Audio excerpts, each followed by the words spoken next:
Taiwanese know more about America than Americans know about Taiwan. 不是泰国。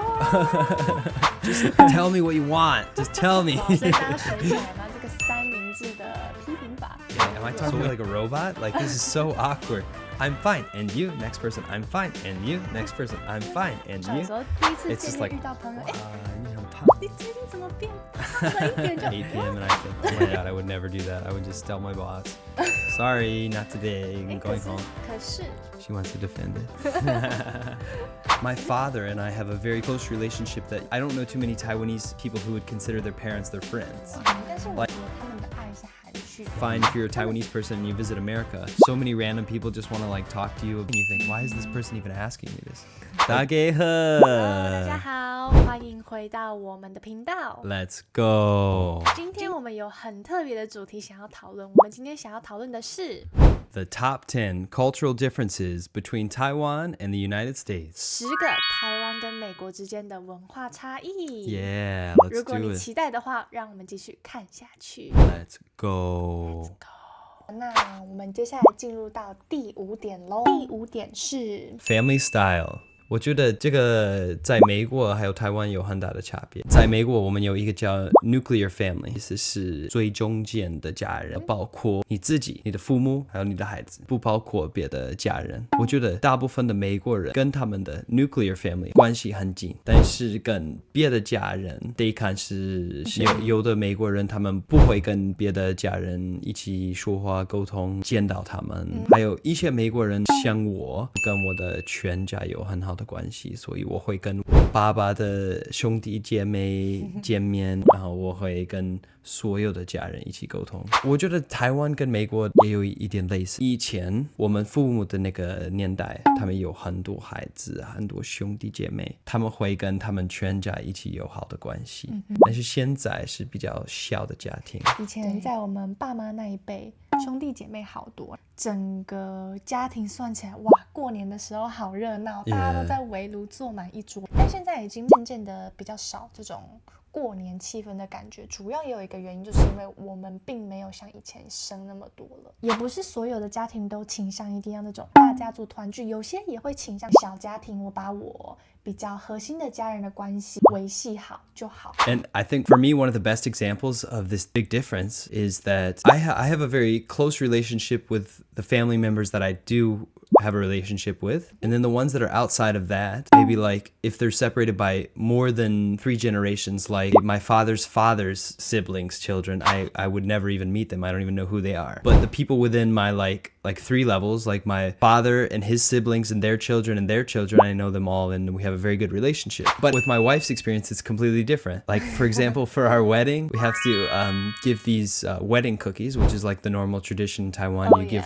wedding cookies to people that you're related to, but maybe not close enough to have at the wedding, but you still want to let them know that you've thought of them or whatever. And so on one day in Changhua, we drove around and gave wedding cookies to all these relatives. There were so many people that my wife hadn't seen in maybe 10 or 15 years, and some people that she didn't even know that were technically her relatives because they were like her grandparents, youngest siblings, great grandchild, and we had to like give them wedding cookies. Even though they don't know each other and they don't like talk to each other, because they're technically related, we still had to give them wedding cookies. So I thought, like, wow, this is totally different. In America, I don't even know who those people are.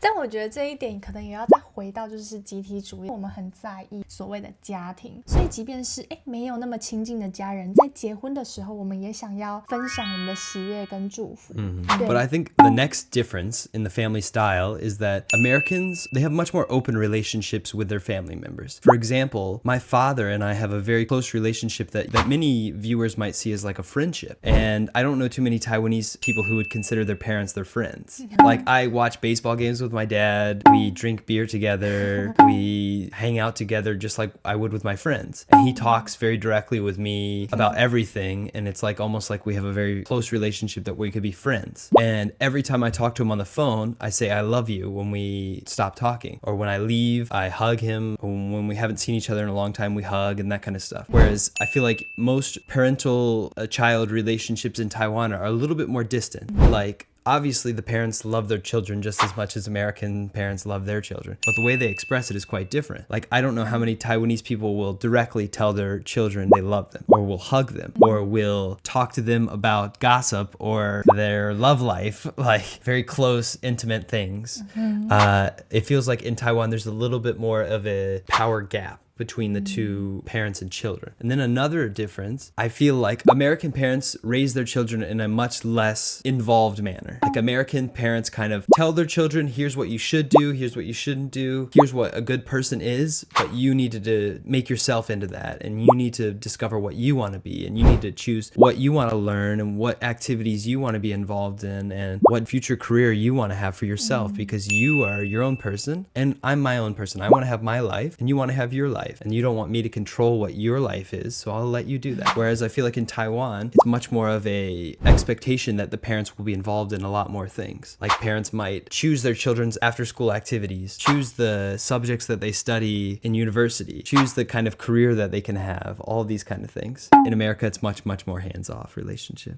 好啦，所以像刚才提到，就是普遍的亚洲父母都不会表达我爱你，或者是都不会直接说我爱你，但是我觉得他们的爱是含蓄的，他们的爱是表现在行动当中的照顾，无微不至的照顾，对孩子的付出。那不能说哪边是好的，就是不一样的教育跟教导方式。当然还是有许多台湾的父母，他们的教育方式是非常开明的，他们也习惯跟孩子有很亲近的关系。我也希望这个比例越来越多，越来越高的。那我很好奇，你们遇到过这样子的文化差别吗？跟美国人说话的时候遇到这些问题吗？请在下面留言告诉我。如果你有这些经验，告诉我们咯。好啦，所以今天这个就是我们分享台湾跟美国之间的文化差异哦。喜欢这样子的内容吗？别忘了订阅我们的频道，以及开启小铃铛，接受我们第一手的上片消息。Yeah, if you want to learn more about American culture and the differences between Taiwan and America, make sure you subscribe. 那我们下一集见喽，拜拜。Bye bye, love you.